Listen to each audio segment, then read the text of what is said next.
Welcome to the 1 Million Podcast, your weekly crypto alpha for those who never quit. I don't know why I started that. I don't know why I did that. Today, we're going to be talking about the sideways market action. We've been in the market doldrums of Bitcoin just going sideways between, like $90,000 Bitcoin to $100,000 Bitcoin, and ETH bleeding, altcoins bleeding. What happens next? Is now a good time to buy or not? We're going to be doing an update on the overall macro picture, what's been going on with that. What catalyst do we see ahead? Is the picture still remaining positive for the long term? Are we still seeing these positive liquidity catalysts ahead? We're going to be talking about FTX repayments and dispersions. Those started yesterday. They go into May. Are we going to see a market impact from that or not? And lastly, we're going to be talking about meme coins. There's a lot of meme coin drama going around right now with all these scandals and all these things happening. Are meme coins toast? Does that mean the meme coin market's over? And how is that going to affect altcoins long term? Is that going to bring us back to a golden age of utility? We're going to talk about all of that and more. Let's dive in. All right, so we are in a period of just sideways, boring, inactive markets where not a lot is happening. And if you've been in crypto for any amount of time, you'll notice that this is actually a very common occurrence where nothing's really happening in the market. Nothing's really going on. It gets boring. Maybe your alts are bleeding, maybe ETH's bleeding, etc. And if you actually take a look at like the overall picture of crypto, you'll notice that most of the gains in crypto are made in these short bursts. So we had a short burst back in November of 2024. We had a short burst around this time, February, March of 2024. We had another short burst in November of 2023. And then we had another short burst in the early part of 2023 as well. And the periods in between those short bursts are usually sideways to down. You have different rotations where maybe there's like something that's popular that kind of starts to pop off. People kind of get bored, so they kind of will rotate capital around. But in general, most of the market just kind of goes sideways for those periods of time, or like I said, down. So we've been here before, and we will be here again. This is what it means to be a crypto investor. You have to endure long periods of volatility, long periods of nothing happening. And that's how you make those gains at the end of the rainbow is by enduring these things. That's kind of like a superpower when it comes to investing in general is there's a lot of people that try to day trade it. There's a lot of people that are trying to jump in and out and time it perfectly. And those people net end up not making very much money because that's extremely hard to do. That's a very difficult thing to do. Where it's much easier in some capacity, in some ways, to win long term by investing in something that's good and that's going to be around for it's like a timeless investment, right? That something's going to be a long-term good investment. Like some of the biggest money made, some of the most money made in crypto has been just these guys who bought Bitcoin, sat on their hands and did nothing, right? They bought Bitcoin, they sat on their hands, they did nothing, and they've made a fortune. There was a lot of people that tried to time buying Bitcoin, they tried to time selling it, buying it, etc. Over the last decade that have lost a fortune. They've made no money, despite the fact that Bitcoin's basically gone up only. And so it's very, very difficult to time the market. And it's a lot easier to win just sitting on your hands, just being patient and waiting out the long term. If you're picking the right assets, obviously you can't go buy a meme coin and then sit on your hands because meme coin trades last like 5 hours and then that thing's back to zero. In most cases, most crypto projects, most tokens are not going to be valuable investment vehicles. They're not going to be like things you want to hold for a long time. And that's because it's permissionless to create tokens. Anyone can create a token. I've talked about many times to create a meme coin, it takes 5 seconds. You write in the ticker, you upload a picture, you click create coin. Anyone can do it. You can do it right now. You could go to pump.fun, you can click create coin, you can upload a picture, write in the ticker, and now, boom, you've launched a meme coin. And it's not just meme coins. There's really easy tools to launch any token. So the majority of tokens, 99.99999% of them are going to inherently be worthless and not very valuable because it's so easy to launch them. But what's not easy is building a real business or like coming up with some major cryptography breakthrough, building long-term. Those things are not easy. Those things are inherently very difficult. And so when you're looking at those long-term investments, you're looking at those things, not the long tail of tokens that are inherently worthless. What those are useful for is if you're doing something like a day-to-day trading strategies. If that's your world and that's the way you're doing it, you are trying to time the markets, you are trying to time token launches. Maybe you're like looking on chain at like different alpha of like influencers and what's moving in their wallets or whatever. Maybe you're trying to snipe tokens that way. That's become a very difficult game as well, because there's just really sophisticated players in that space that make it really difficult. There's a lot of money to be made, and so those players get really good at making sure they're the first ones in to buy those tokens, make a ton of money, and dump on you. So I don't like playing that game because it's really, really difficult to win at that game. The game that I'm good at and the game that I like to play is looking for undervalued tokens, things that people don't care about. Because what I've noticed is people's attention is very fickle. One year, crypto is the future and everyone thinks it's going to be amazing. The next year, it's 2022. Everyone hates crypto and thinks it's for drug dealers. And, it's going to die. It's going to zero. And I like to buy things when everyone thinks it's going to die and go to zero, especially if I know it's valuable. And that's why I ended up buying crypto when I jumped into the market in 2022, was because, it was like max hatred towards crypto. Everyone was saying it was a bad thing to invest into. And so I knew, it was discount bottom prices. It's because I knew crypto as a whole was going to turn around. And the reason I knew crypto as a whole was going to turn around is because most people don't understand crypto. They don't understand the technology behind it. But I did understand that what crypto represents is insanely valuable. It's disrupting like finance and money itself, something you're only going to see happen once in a century, once in a millennium on the level that the crypto represents. You're bringing money into the digital age. You're digitizing value. You're digitizing scarcity. I think people lack a lot of imagination for maybe what could be, and they're stuck in what is today. And today, crypto is like so much vaporware, so many Ponzi, so much nonsense.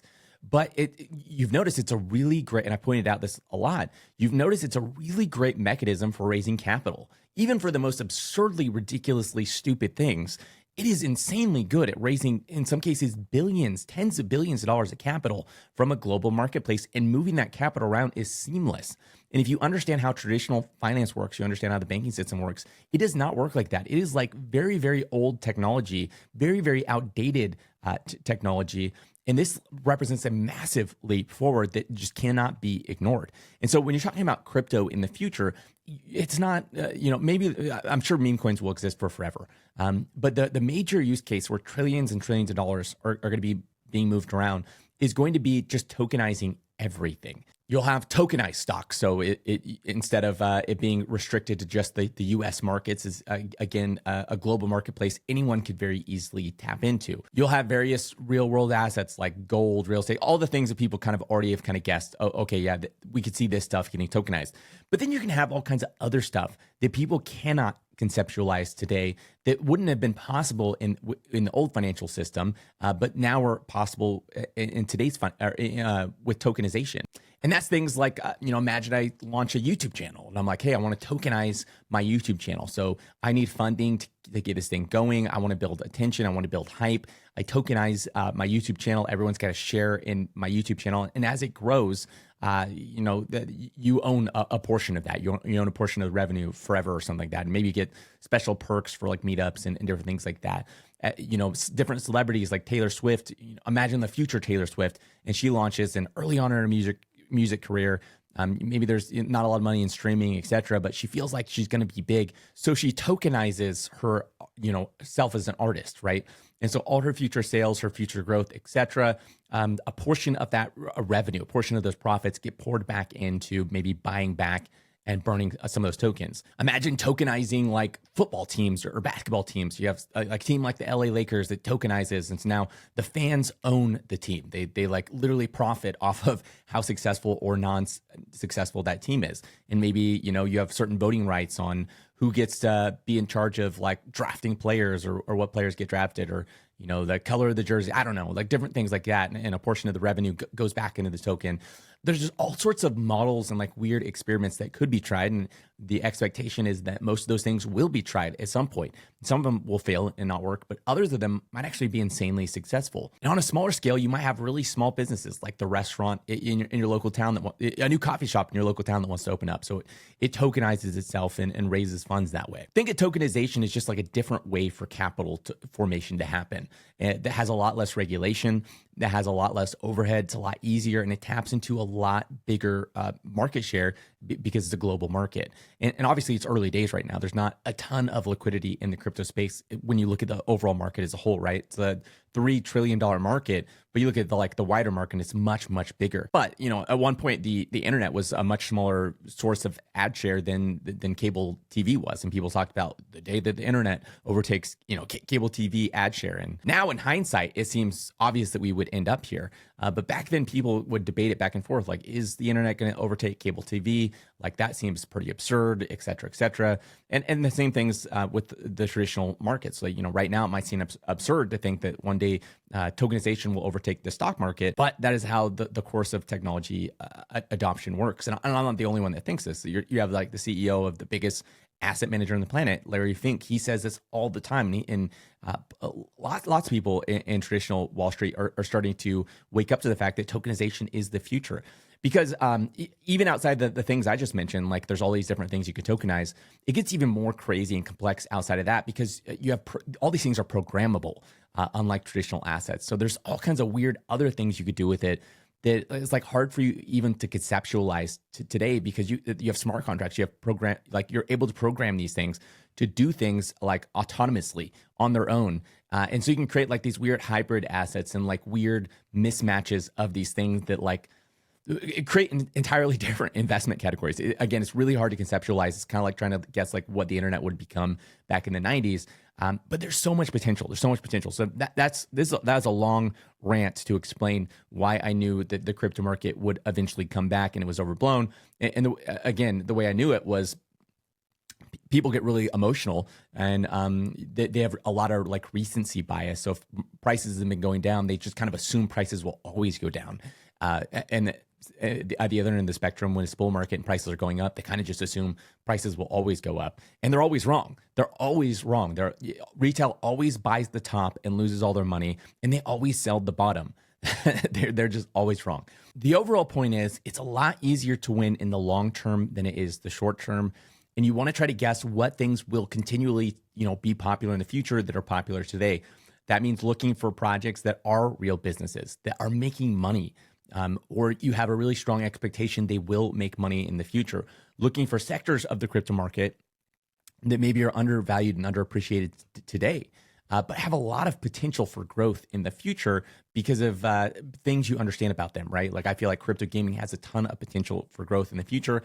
A lot of people disagree with me about that, which I love, because that means it's extremely undervalued in my opinion. And this is one of those hills that I'll die on. Like I know crypto gaming has a ton of potential, and I know most people just don't understand it. They're like so locked into this like 2021 Axie Infinity like kind of vaporware mindset that they can't see the potential outside of that. The idea of like digital economies in games, especially in like an era of like imagine AI taking everyone's jobs. What are people going to do?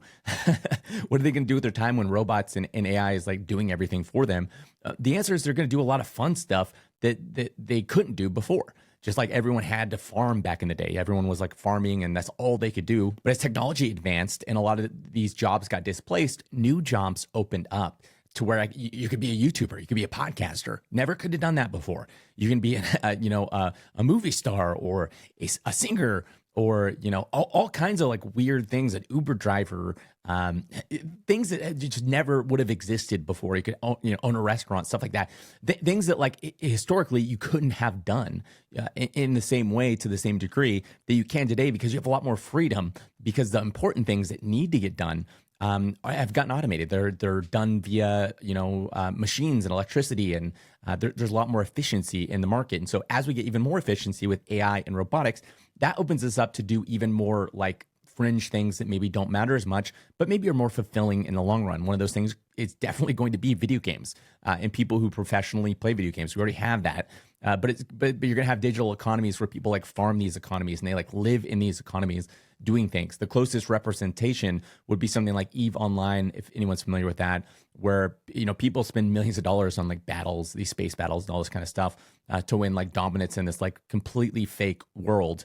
It's going to be like that. There's going to be whole economies that are going to run on these things. And the ability to have digital scarcity and digital value in those worlds is going to be extremely important.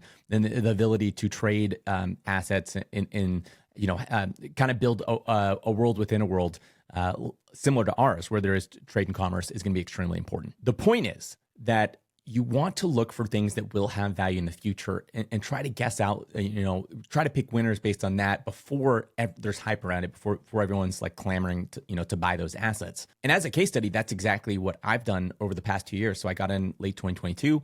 And over the past 2 years, I've made a ton of money. Everyone keeps saying there's like alts have been dead for 2 years or whatever, which is not true. I've made a ton of money over the last 2 years. I've made more money in the last 2 years than I made during the 2021 bull run. Just to give you like an equivalent example. And a lot of it's just been slow and boring. It's never felt like, I'm just like making money all the time. In fact, it's actually been miserable the last 2 years and just kind of felt overall down, despite the fact that my portfolio has been basically up only for the last 2 years. And my alpha, my edge over the market, has just been patience. It has just been my willingness to sit it out and wait while everyone else loses their minds, rotates, across this token to that token to that token, that token. I just wait because I'm very confident in the positions I'm holding. I'm not holding vaporware. Well, I'm mostly not holding vaporware. There have been some vaporware positions I've purposely gotten into with the expectation that we're going to go into an alt season in February that has not materialized. I would have to consider possibly getting out of those things if this ended up going on too much longer, because those things just won't last. They won't last for forever, right? And, if they're purely narrative based, those are things you have to consider. How long will this narrative last? But as a whole, I've been really careful with my position sizing, careful with the assets I'm putting money into, and I'm pretty confident in the ones I have like deep conviction in. I'm confident in holding those things long term. Like one of those, for example, Soulforge Fusion. I talked about that before. It's a trading card game from the creator of Magic the Gathering. And I played this game and it's so insanely addicting. I've already spent, I didn't mean to spend, I was literally just playing it to kind of get a feel for it, to kind of understand the thing I was investing in. But I became so addicted, I've already spent like $100 on decks and stuff. And my kids play it now. They're like super hooked on this game. And it's a trading card game. But it's insanely fun. It's insanely addicting. And so, I know if I have so much fun playing it and I'm insanely addicted to it. My kids, they have no back bias. They're insanely addicted to it. And they don't ever play games even like that. Typically, not at all. They'll play Fortnite, but they don't play trading card games. Then I know this thing has long-term staying power. And I know that the more time you give this game, the more time that goes on, the more potential it has to build momentum and strength. Versus something like a meme coin, the longer you give it, the more potential it has to lose its attention and lose all its value, right? And so that's one I'm confident holding for a long time. I know there's a smart team. They've been really decent with tokenomics. They did a big burn when they had messed up kind of some of their initial airdrops. So they took the remaining airdrop and they just burned it. They've been really smart with those things. And so I have the confidence that it'll stand the test of time. So bringing, after that long rant, bring it back, is now the time to buy? Is now a good time to be buying? And I've gotten a lot of people asking me that. Personally, what I'm currently doing is I'm actually currently accumulating cash. So I'm actually not buying right now. And that's just because I understand the market is down, and I understand typically that is the best time to buy. But that isn't always the best time to buy, because sometimes the market can go lower. You never try to catch a falling knife, is as the saying goes. And so right now, I've been building up a cash position, just kind of waiting for the market to pick a direction, because I don't know for sure alt season will absolutely happen in the first half of the year. I don't know that. And I've been really upfront about that the entire time. I put it around 46% chance that we saw an alt season in the first half of 2025. And that was primarily based off of like history repeating itself, right? Like past cycle patterns. So far, that hasn't come to fruition. There's still time, but it's looking less and less likely that we see that, in February. Maybe there's a potential. Well, Grok 3 has a really interesting answer to this, which I'll get into in a second. But point is, I don't know if for sure we're going to see an alt season. Maybe we continue to bleed all through summer. And if that's the case, I'd rather be sitting on a big cash pile than not. And I think it'll become apparent pretty quick if we're going to see an alt season. Like, you'll start to see that momentum. In which case, maybe I missed the absolute peak of bottom. But I'll play into that early momentum and I'll deploy my cash position then. For people that don't really know, like they want to get in, they don't. It's usually better to DCA. Like, if you're sitting on like a big pile of cash you want to put in, split it into like 5 different payments. 5 different investments, and maybe do it once a day, maybe do it once a week. And typically that's going to play out a lot better than just piling it all in at once. Even if let's say today was the peak of bottom, perfect time to pile in, and maybe you missed this time, right? And you're like, I could have deployed my whole cash position in today.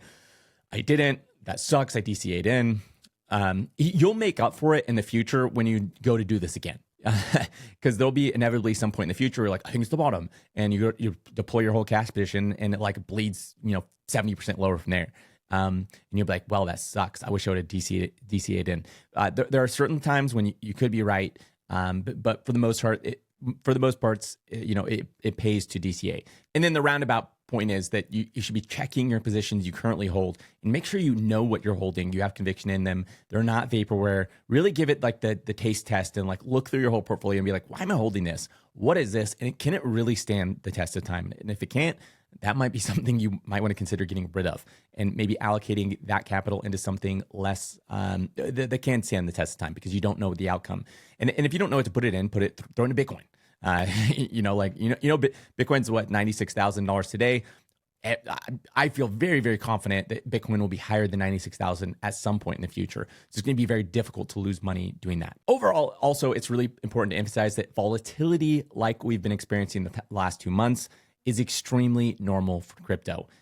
It is becoming less normal for Bitcoin because Bitcoin's a massive asset. It's so big now. It's a lot harder to move Bitcoin's price. It's a lot harder for it to be volatile, especially it's such a bullish setup that it's sitting on, so it's pushing the price up. But as a whole, it's very normal for Bitcoin and crypto to have these 30% swing downs, 50% swing downs, especially the alt 70%, and then to come back up and down, up and down. That is a normal part of the game, and that's something you just got to be willing to endure. You got to be able to take a beating in crypto. That is like your number one job is like take a beating and do it with dignity. And if you can do that, you can make a ton of money. That's the game. That's literally the game. If you can take a beating, you can make a ton of money as long as you're somewhat well positioned. Now let's talk about the macro picture. We're just going to do a brief update because I talk about this every week.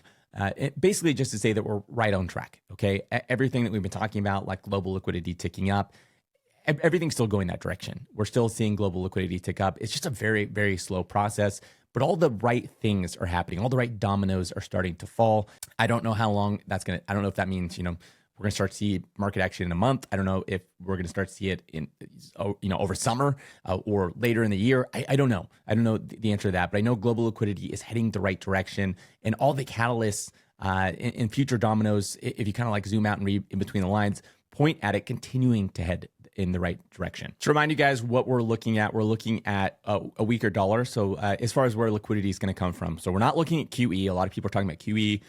We're waiting for the Fed to stop QT and start QE. Unlikely to see that anytime soon. The best you'd get is some form of QE, not QE, maybe to support the bond market or something like that. They wouldn't call it QE if they did it. You're only going to get QE once rates are at 0%. And so, and we'd already have a huge liquidity flood from rates being at 0%.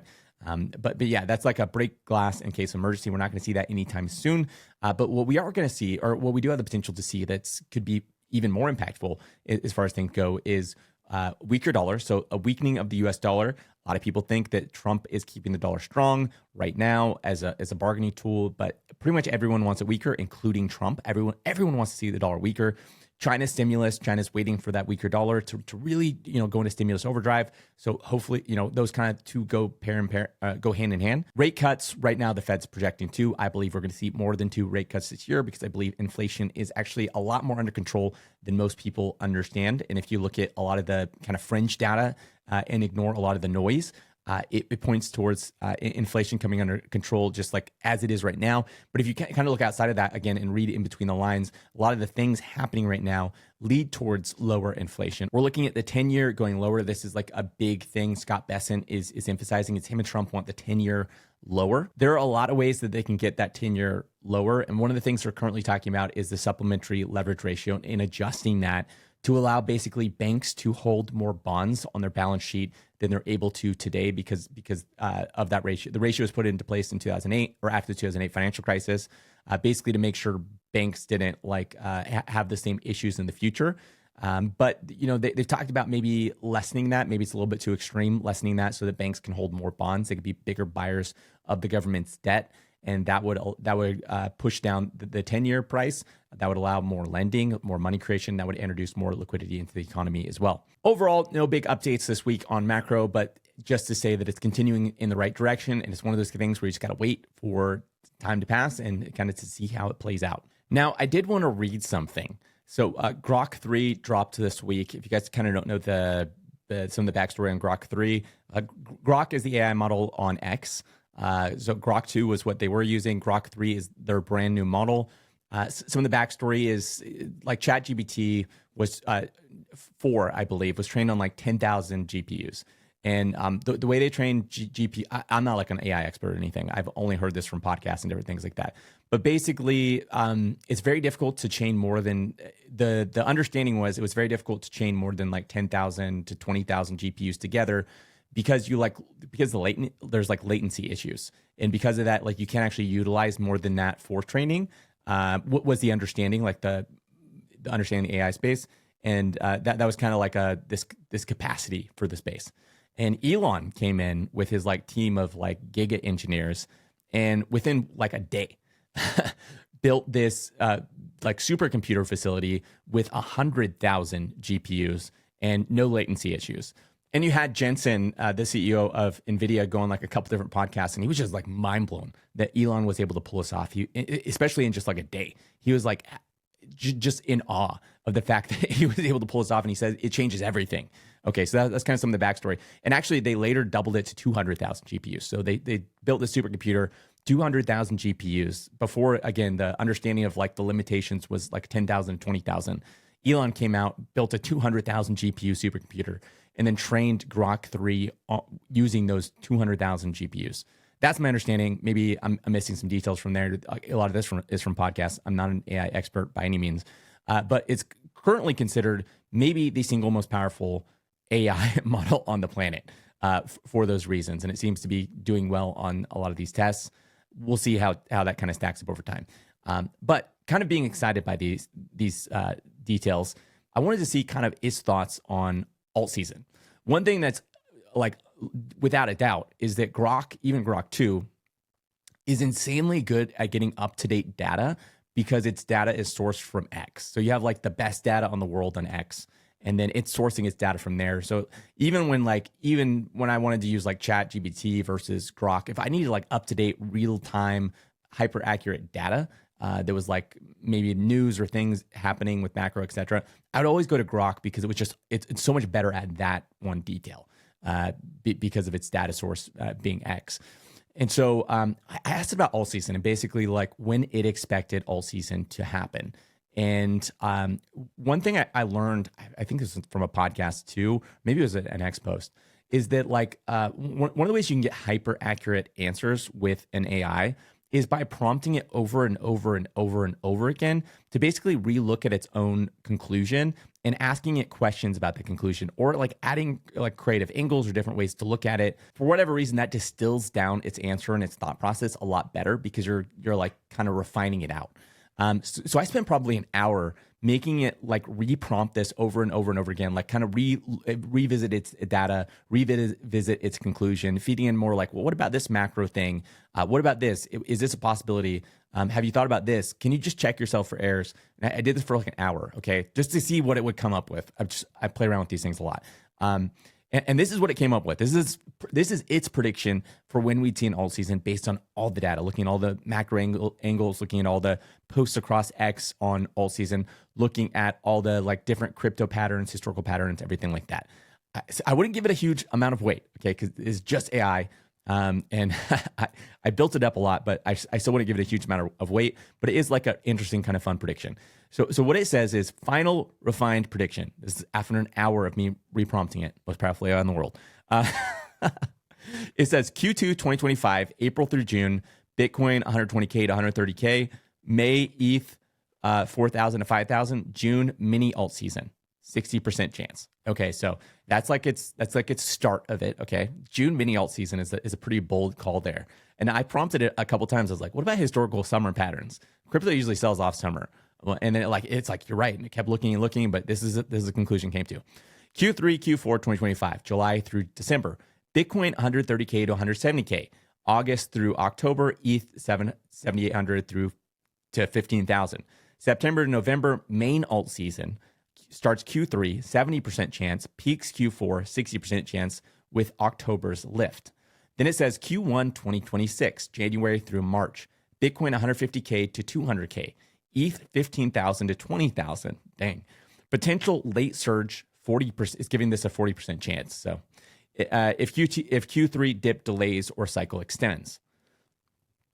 Final call, 2 alt seasons confirmed, Q2 2025 June teaser, ETH to 5,000, Q3, Q4 2025 July through December, main event, ETH to 15,000. October bridging Q3 to Q4 peak, just 2026 Q1 possible if Q3 and Q4 recovery lags. October's strength makes Q4 2025 the likelier cap. Again, I wouldn't assign it a ton of weight, but I did think it was interesting because of how many times I prompted it and how many pieces of macro data I fed into this thing. I don't know. Take it as you will. And I will say one thing that makes this, the 2026 bit, maybe a little bit more likely or a little bit more plausible would be that recently Elon came out with Doge. Him and Trump are floating this idea of taking the money saved via Doge and using it as like a one-time direct payment to Americans, which would be inflationary for sure. Those are stimmy checks.